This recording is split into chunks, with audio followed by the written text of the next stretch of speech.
Bu kitobning Ikkinchi jahon urushi haqidagi kitoblardan farqi Ishq va iymon Bilol hikoyasi deb yozilgan. Keyingisi demak tahlil va Buxoro Books tomonidan nashr qilingan kitob bo'lyapti. Qiziq juda ham o'sha yozuvchining versiyasidagi joylarini to'ldirib, biografik asari desa ham bo'ladi, chunki Kovak deb nomlangan bitta kitob chiqqandi. O'zbekistonda chiqqan kitoblarning yumshoq muqovadagi sifati hammamizga ma'lum. Bu dostonni o'zbek tiliga Usmon Nosir tarjima qilgan. Assalomu alaykum Bir burchak kanalining kazo kuzatuvchilari. Bugun sizlar bilan iyun oyida nashr qilingan yangi qaynoq kitoblar bilan qisqacha tanishib o'tamiz. Aytib o'tishim kerakki, bu yerdagi kitoblar iyun oyida o'zbek kitob bozorida nashr qilingan barcha kitoblar emas. Bu yerda men e'tibordan chetda qoldirgan kitoblar bo'lishi ham mumkin va qaysidir ma'noda filtrdan o'tgan kitoblar desa ham bo'ladi. Shular bilan qisqacha tanishib o'tamiz. Qani boshladik. Mening bir necha yillik tajribalarimga qaraydigan bo'lsak, kitob bozori uchun bizda yoz oylari biroz o'lik mavsum hisoblanadi. Bu oyda savdo yaxshi bo'lmaydi, bu oyda shuni hisobga olgan holda nashriyotlar ham yoz oylarida biroz kamroq kitob nashr qilishadi yoki umuman kitob nashr qilishmaydi. Odatda shunday bo'ladi. Shu sababdan iyun oyidagi yangi chiqqan kitoblar bo'yicha nashriyotlardan yangiliklarni surishtirayotgan paytimda amin bo'ldimki, demak, kitoblar kam emas. Anchagina salmoqli kitoblar nashr etilibdi. Bu qaysidir ma'noda o'zbek kitob bozorining jonlanganidan dalolat bo'lsa kerak. Videoni avval bitta yoki bir nechta kitob chiqargan nashriyot kitoblaridan boshlasam, ana shunday kitoblardan bittasi Huzur nashriyotining Ishq va iymon nomli kitobi. Xo'p, bu kitob tanishib chiqdim qisqacha, sifati juda ham yaxshi, salkam turizbet, har doimgidek sifati juda ham a'lo va meni e'tiborimni tortgan narsa shu bo'ldiki, kitobning oxirida shunday yozuv bor: aziz kitobxon, oldinda sizni ishq va iymon Robiya hikoyasi kutmoqda deb yozilgan. Nimaga bunaqa desangiz, Ishq va iymon Bilol hikoyasi deb yozilgan. Keyingisi demak Ishq va iymon Robiya hikoyasi bo'ladi. Ya'ni qaysidir ma'noda huzurdan shu rukunda, shu seriyada bir nechta kitobdan iborat bo'lgan kitoblar kutamiz kelajakda. Nashriyotga omad, yangiliklar kutib qolamiz. Keyingi kitobimiz Tasnim nashriyotidan Gilos daraxti bilan oramizdagi masofa deb nomlangan kitob. Bu kitob oldin ham boshqacha bir dizaynda nashr etilgandi. Men bitta hozir ko'rsatib o'taman. Paolo Perettining qalamiga mansub va eng qizig'i bu kitob qaysidir ma'noda yozuvchining biografik asari desa ham bo'ladi, chunki u asardagi voqealar o'zining boshiga tushgan va buni qalamga oladi, badiiy asar sifatida yozadi, bir yosh qizni bosh rolga qo'ygan holda o'zining o'rniga va kitob nihoyatda qisqa muddatda mashhurlikka erishadi. Butun dunyo bo'ylab 25 dan ortiq tillarga tarjima qilingan va millionlab nusxada sotilgan. Qisqacha aytganda, qiz ko'rish qobiliyatini yo'qota boshlaydi. Umuman ko'rmay qolishiga bir necha oy qolganini bilgan qiz shu muddat mobaynida dunyoni yana ham bir esda qolarli qilib ko'rib qolishga, hamma narsani imkon qadar xotirasiga yaxshilab muhrlashga harakat qiladi. Juda ham ta'sirli, juda ham yaxshi kitob. Oldingi nashrini o'qib ko'rgandim. Bunisini dizayni undan ancha chiroyli chiqibdi meni nazarimda. Bu oyda Pingvin nashriyotidan, bolalar uchun kitob chiqaradigan nashriyotdan kitob Momo, Mikhail Endi qalamiga mansub ekan. Qiziq juda ham bu kitobda bolalar va kattalar olamidagi o'lchovlar, ustuvorlik, ya'ni kattalar asosiy o'ringa nimani qo'yadi, bolalar nimani birinchi o'ringa qo'yadi, shu narsa ko'rsatib berilgan. O'rtadagi farq, har doim bolalar nimadir qilamiz yo o'ynaylik nimadir deganda, kattalarning har doim vaqti bo'lmasligini biroz fantastik yo'nalishda yozuvchi ko'rsatib bergan, ya'ni vaqtni o'g'irlash, uni qaytarish, shunga o'xshagan mavzuni ko'taradi va eng muhimi buni faqat bolalar yoki o'smirlar emas, kattalar ham o'qisa juda ham ajoyib xulosa chiqaradigan kitob. Sifati ham yaxshi chiqqan. Salkam 300 betlik kitob bo'lgan. Menimcha bir 13-14 yoshdan yuqoridagi bolalar uchun juda ham mos tushsa kerak, lekin bu yoqda kitobga qarab chiqdim, hech qayerda yosh chegarasi qo'yilmagan. Ya'ni shu ma'noda belgi qo'yishmaganki, kitob imkon qadar universal bo'lsin, yoshlar ham, o'smirlar ham va yoshi kattalar ham bemalol o'qisa, o'ziga yarasha xulosa chiqaradi degan ma'noda. Keyingisi yana bir meni sevimli nashriyotlarimdan biri Inson 12 stul nomli kitobni chiqardi. Bu kitobni o'qib chiqdim men. Kitob juda ham kulgili va hajviy yo'ldan boradi va qanaqadir kesatiqlar, o'sha hazil mutoyiba orqali jamiyatdagi muammolarni, insonlarning ruhiyatidagi yoki bo'lmasa dunyoqarashidagi kamchiliklarni ko'rsatib beradi. Tavsiya qilaman, juda ham yaxshi kitob. Kitob ham juda ham sifatli chiqqan. Maza qilib o'qiysiz, taxminan 400 bet atrofida. Sizni o'zini sujeti bilan, ko'targan mavzusi bilan, tez-tez yangilanadigan qahramonlar, voqealari bilan o'zida yaxshi ushlab qola oladi. Agar yangi kitob ham bo'lsangiz ham bu kitobni o'qiganda ancha maza qilasiz. Keyingi kitobimiz Tog'ay Murodning Otamdan qolgan dalalar romani. Xo'p, bu kitobning nimasi yangi deyishingiz mumkin. To'g'ri, bu asar ancha avval nashr qilingan. Qachondan beri o'zi kitob nimalarida, rastalarida bor, lekin til va adabiyot ta'limi deb ochilgan yangi nashriyotning ilk kitobi ekan.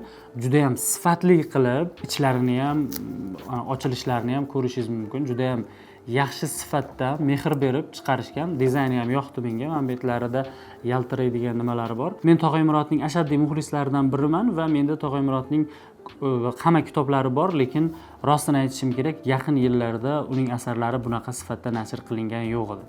Va yana bir gap eshitdim, shu vaqt mobaynida istalgan nashriyot bu yozuvchining kitoblarini chiqaravergan, mualliflik huquqi bor yoki yo'qligiga qaramasdan, va bir-biridan nusxa olib nashr qilish natijasida qayerlardir tushib qolgan vaziyatlari bo'lgan, qayerlaridir biroz tahrirlanib o'zgarib ketgan joylari bo'lgan. Bu yerda muharrirlar ustida ishlab, aynan o'sha yozuvchining versiyasidagi joylarini to'ldirib, tushib qolgan gaplari, so'zlari, jumlalarini to'ldirib, qayta tahrir qilib nashr qilishgan deb eshitdim. Agar o'qimaganlar bo'lsa, bu kitobni albatta o'qib ko'rishini tavsiya qilaman va aynan shu nashrini tavsiya qilgan bo'lardim.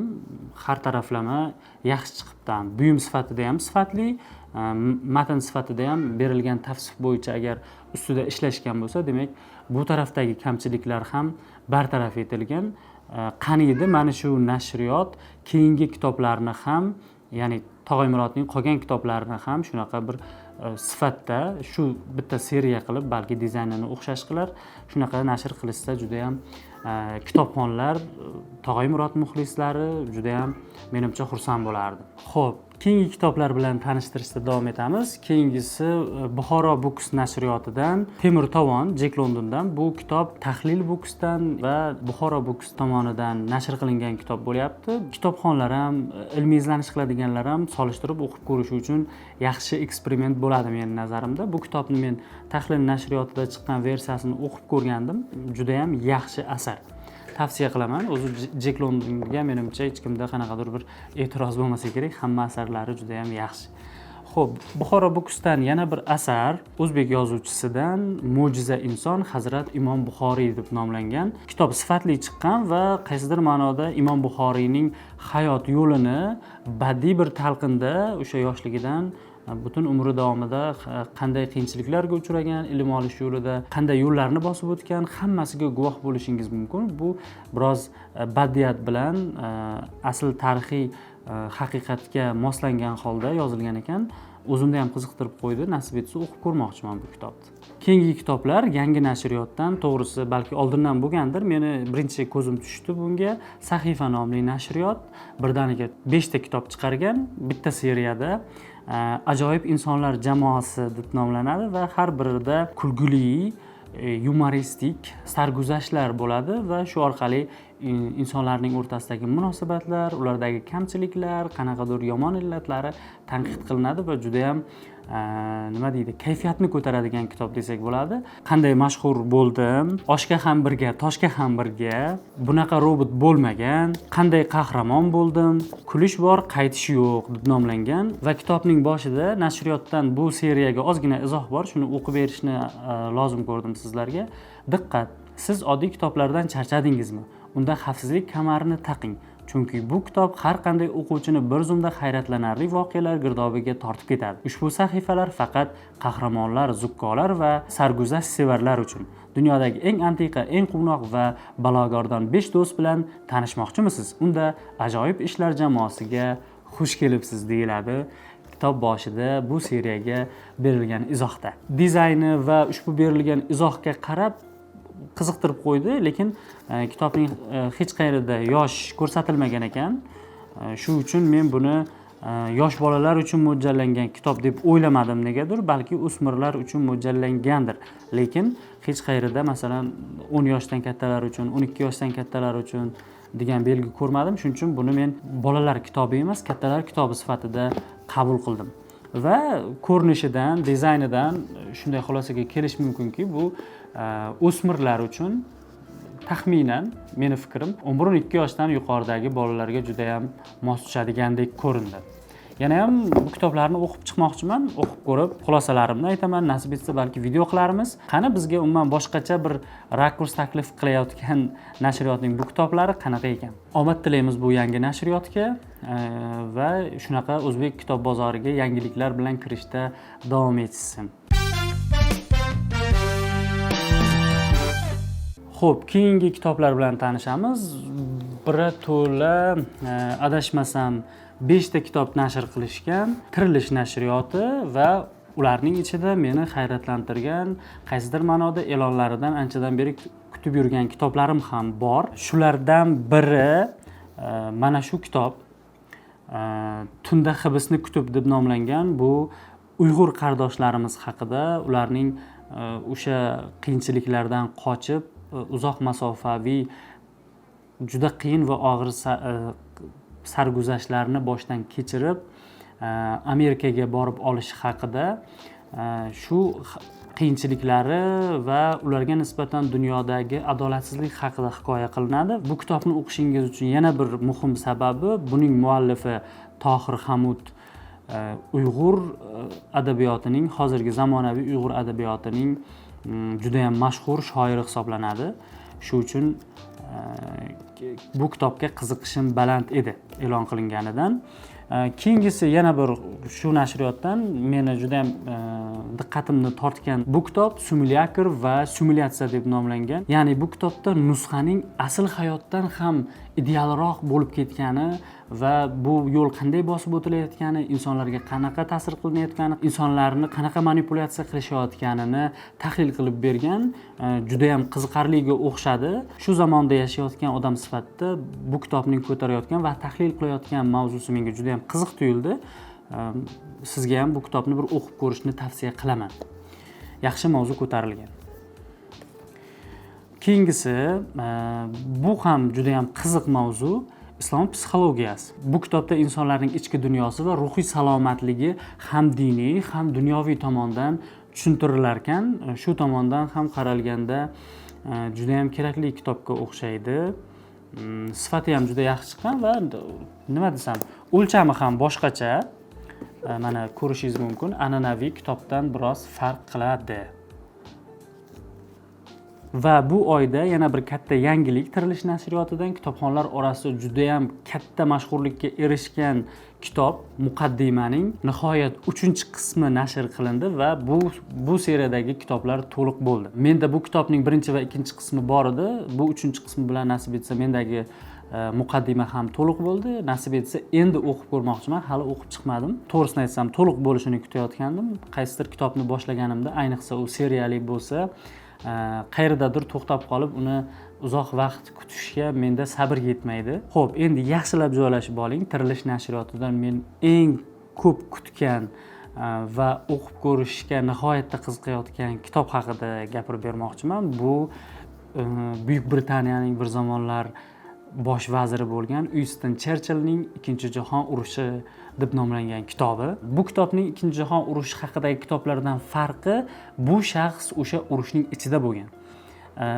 Qaysidir qarorlari Ikkinchi jahon urushiga ta'sir qilgan, strategiyalarda qatnashgan, yurishlarni boshqargan va shuning uchun ichkaridagi vaziyatni juda ham yaxshi bilgan. Shu tomondan olib qaralganda Ikkinchi jahon urushiga boshqa bir rakursdan qarash imkonini beradigan kitob deb hisoblayman va qiziq tomoni bu seriyada menimcha ko'proq kitob chiqsa kerak. Yon tarafiga qarasangiz bir raqami qo'yilgan, demak buning 2, 3, balki 4, 5 qismlari ham bor. Kitob A4 formatda chiqqan, yumshoq muqovada va salkam 700 bet. Faqat bu kitobga bittagina e'tirozim bor. Menimcha bu kitob qattiq muqovada bo'lganida yaxshi bo'lardi. Bilmayman nimani o'ylashgan nashriyot vakillari, yumshoq muqovada bo'libdi. Shu tomoni biroz odamni xafa qiladi, chunki O'zbekistonda chiqqan kitoblarning yumshoq muqovadagi sifati hammamizga ma'lum. Lekin umuman olganda shunaqa bo'lsa ham, kitob yumshoq muqovada chiqqan bo'lsa ham yaxshi sifatda chiqqan, mana ko'ryapsiz. Bu kitobning bemalol istalgan joyini ochganingizda kuch ishlatmasdan ochilishi va o'qiy olishingiz bu kitobning sifat belgilaridan biri hisoblanadi. Shu tomondan yaxshi, ichidagi shriftlari ham kattagina, yaxshi o'qishga qulay va yana bir xursand qiladigan jihati bu kitob lotinda bosilgani. Tirilish nashriyotiga omad tilaymiz va bu seriyaning keyingi sonlarini, keyingi qismlarini bizni ko'p kuttirmasdan chiqarishlarini so'rab qolamiz. Keyingi nashriyot bu Yangi asr avlodi. Ularda hozir aytaman 7 ta kitob chiqibdi, balki undan sal ko'proq chiqqandir. Meni e'tiborimni tortgan kitoblar mana shu bo'ldi. Frans Kafka Jazo koloniyasida deb nomlangan. Buning ichida yozuvchining qissa va hikoyalari o'rin olgan. Kitob dizayni ham chiroyli chiqqan. Bundan oldin ham Kovak deb nomlangan bitta kitob chiqqandi. U bilan qaysidir ma'noda seriyadosh bo'ldi. Balki Kafkaning boshqa kitoblarini ham shu dizaynda, shu seriyada davomli qilib chiqarishni reja qilgandir nashriyot vakillari. Agar shunaqa qilishgan bo'lsa juda yaxshi bo'lardi, chunki Kafkaning bir nechta kitoblari bor, yumshoq muqovada, hammasi har xil nimada yotibdi dizaynda. Shuni ham umumlashtirishsa, kitobxonlar uchun, umuman seriya yig'adigan seriya ixlosmandlari uchun ham yaxshi bo'lgan bo'lardi men nazarimda. Xo'p, keyingisi Abdulla Oripovning Ranchkom deb nomlangan kitobini nashr qilishibdi. Bu yerda odamni xursand qiladigani she'riy kitob. Anchadan beri o'zi ko'p nashriyotlar she'riy kitoblarga qo'l urmay qo'ydi. Nimagadir bilmayman, sotuvida muammo bormi yoki she'rlar yozilmay qoldimi? Oldin juda ko'p bo'lardi.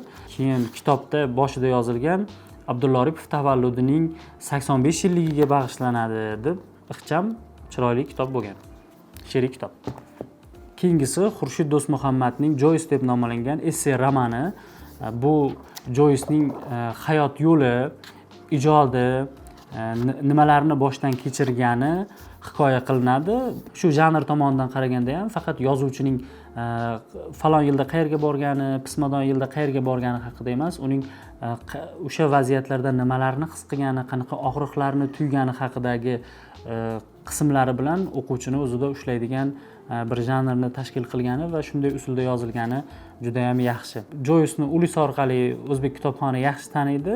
Bu kitob orqali esa Joyce'ning ichki olami va ruhiyati bilan, his-tuyg'ulari bilan tanishishingiz mumkin bo'ladi. Bu nashriyotning iyun oyida chiqargan keyingi kitobi Lermontovning Demon nomli dostoni.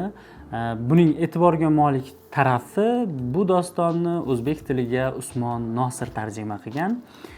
Kimda kim bu kitobni izlab yurgan bo'lsa, bemalol olib o'qishi mumkin, chunki bu kitob anchadan beri nashrda va sotuvda yo'q edi. Xullas, bu kitob mana shu tomoni bilan qadrli va ahamiyatli, sotuvda tugab qolmasidan sotib olib qo'yishingizni tavsiya qilaman. Nashriyotning keyingi yangiligi esa Atrof to'la oshpazlar deb nomlangan va bu detektiv janridagi kitob. Muqovasidayoq odamni qiziqtirib qo'yadi. Maxsus idishda keltirilayotgan ovqat va undan tomchilayotgan qon. Qiziq, o'qib ko'rish kerak. Detektiv ixlosmandlari uchun ayniqsa menimcha qiziq yangilik bo'lsa kerak. Ancha yillardan beri sotuvda yo'q bo'lgan, nashr etilmayotgan kitoblardan biri Balzakning Sag'ri teri tilsimi kitobi. Bu hammaga mashhur o'sha yangi asr avlodi kutubxonasi seriyasida nashr qilindi. Bu ham juda ham yaxshi bo'ldi deb o'ylayman, chunki uzoq yillardan beri bu kitob nashr qilinmayotgan edi, sotuvlarda yo'q edi. O'zim ham bir necha bor mana shu kitobni o'qimoqchi bo'lib izlaganimda bozorlardan topolmaganman. Qani qaysidir nashriyot chiqarsa yaxshi bo'lardi deb turgan joyimda bu nashriyot shu kitobni chiqardi. O'zim ham Balzak ijodi bilan tanish, uni o'qib boradigan odamlar bilishadiki, juda ham yaxshi yozadi. Ayniqsa bu Sag'ri teri tilsimi juda ham yaxshi yozilgan. Uzoq yillar oldin o'zim o'qiganman va bu kitob kutubxonamda bo'lishini istardim, lekin o'sha o'qigan kitobimni kimdir olib qaytarib bermagan. Boshqacharoq bir dizaynda bo'lardi. Eskiroq dizaynni hozir montajda qo'yib yuboramiz, mana bu yerda ko'rsatib. Shu qayta nashr qilinganidan xursandman va endi u mening kutubxonamda bor. Agar bu kitob sizda ham bo'lmasa, olishni va o'qimagan bo'lsangiz o'qib ko'rishni maslahat beraman. Juda ham yaxshi asar.